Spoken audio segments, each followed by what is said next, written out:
매일 성경 묵상 나눔입니다. 1월 12일 금요일입니다. 신명기 5장 11절에서 21절을 묵상합니다. 오늘의 본문입니다.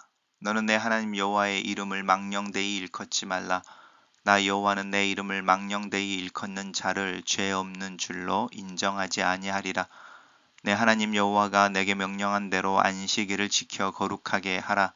엿새 동안은 힘써 내 모든 일을 행할 것이나 일곱째 날은 내 하나님 여호와의 안식일인즉 너나 내 아들이나 내 딸이나 내 남종이나 내 여종이나 내 소나 내 낙이나 내 모든 가축이나 내 문 안에 유하는 객이라도 아무 일도 하지 못하게 하고 내 남종이나 내 여종에게 너같이 안식하게 할지니라. 너는 기억하라. 내가 애굽 땅에서 종이 되었더니 내 하나님 여호와가 강한 손과 편 팔로 거기서 너를 인도하여 내었나니 그러므로 내 하나님 여호와가 내게 명령하여 안식일을 지키라 하느니라. 너는 내 하나님 여호와께서 명령한 대로 내 부모를 공경하라. 그리하면 내 하나님 여호와가 내게 준 땅에서 내 생명이 길고 복을 누리리라. 살인하지 말지니라. 간음하지 말지니라. 도둑질하지 말지니라. 내 이웃에 대하여 거짓 증거하지 말지니라. 내 이웃의 아내를 탐내지 말지니라. 내 이웃의 집이나 그의 밭이나 그의 남종이나 그의 여종이나 그의 소나 그의 낙이나 내 이웃의 모든 소유를 탐내지 말지어다. 어제에 이어서 십계명의 후반부의 내용이 오늘 묵상하는 본문입니다.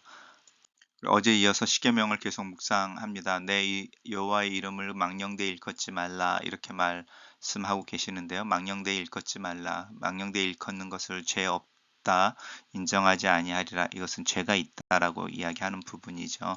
여호와의 이름을 망령되이 일컫는 게 무엇일까 좀 고민해 볼 필요가 있습니다. 단순히 이름을 뭐 장난스럽게 부른다든지 이런 뜻일까? 아니면 여호와의 이름을 부른다라는 것은 이제 뭔가를 의지하고 또 의존하고 또 의탁하는 것인데, 왜냐하면 이름이라고 하는 것은 어떤 존재를 의미하는 거니까요.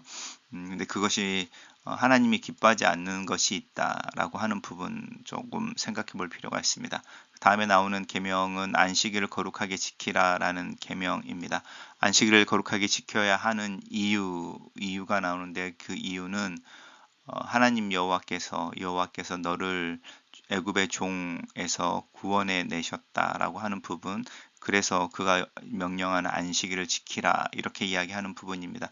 출애굽의 과정 속에서 자유인의 삶인데요. 자유인이라는 것은 내가 일할 때 일하고 일하지 않을 때 일하지 않는 것인데, 그것과 관련해서 이 안식일을 특별히 더 의미 있게 이야기하고 있는 부분도 좀 집중해 볼 필요가 있습니다. 그러면서 이제 엿새 날 동안에 힘써 내가 모든 일을 행할 것이다 라고 하는 부분이 안식일의 코어입니다.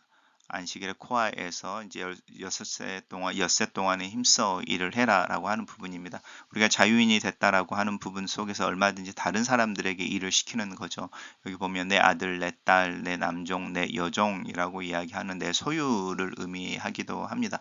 그것 속에서 그들이 나를 위해서 일하고 나는 엿새를 놀 수 있는데, 엿새 동안 힘써 일하고 일곱째 날에 쉬는 것에 대한 이야기를 하고 있습니다. 그리고 모든 이들에게 이 일곱째 날에 쉬게 해야 한다라는 부분입니다. 하나님의 명령이고 하나님의 안식일이다라고 하는 부분 한번 좀 생각해 볼 필요가 있습니다. 특별히 오늘날처럼 일을 하는 것이 이제 큰 노동으로 여겨지는 지금, 또 누군가에게 일을 시키고 나는 더 쉬고 놀 수 있는 것이 특권으로 여겨지는 시대에 이 안식일이 단순히 쉼의 문제라고 하기보다는 오히려 엿새 동안 힘써 일하는 것에 대한 문제라고 관점을 좀 바꿔 생각해 볼 필요도 있습니다. 그 다음에 나오는 것들은 이제 우리가 잘 알고 있는 계명입니다. 부모를 공경해라라는 계명이고요. 우리가 잘 알고 있는 것처럼 부모 공경에는 복이 따라오죠. 내 생명이 길고 복되리라라고 하는 부분인 겁니다. 살인하지 말라, 간음하지 말라, 도적질하지 말라라고 하는 부분.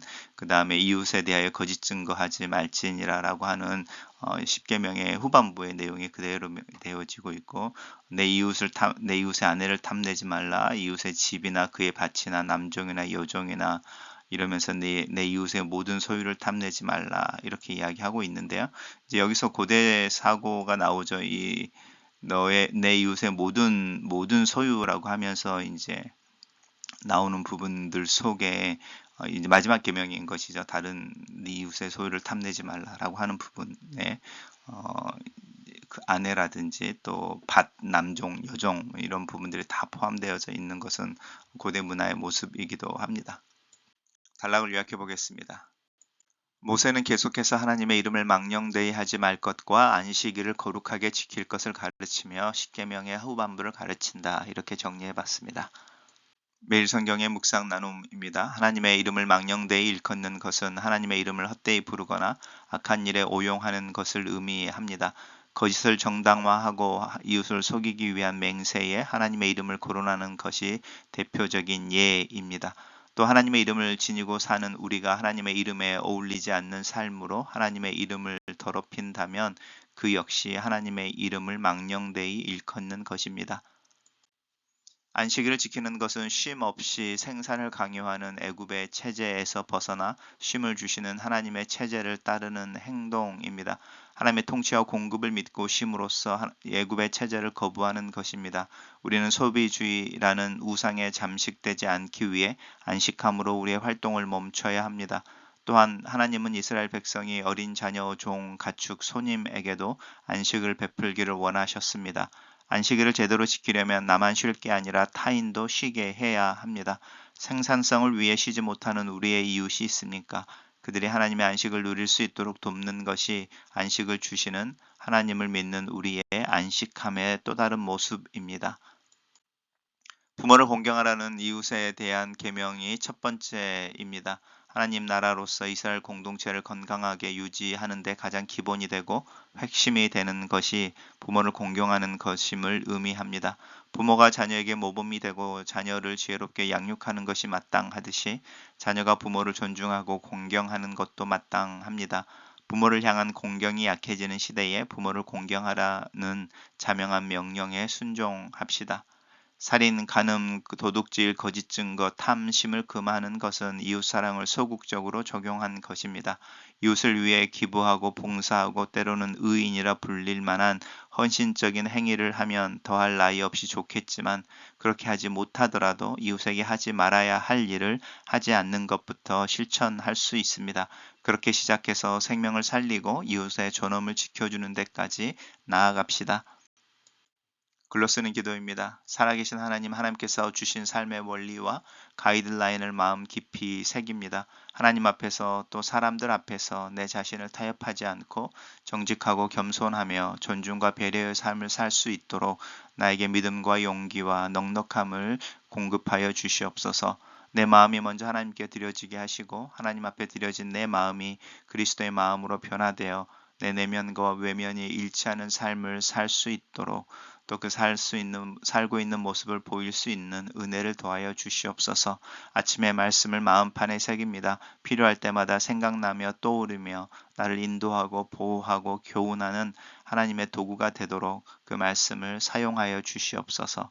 예수님 이름으로 기도합니다. 아멘.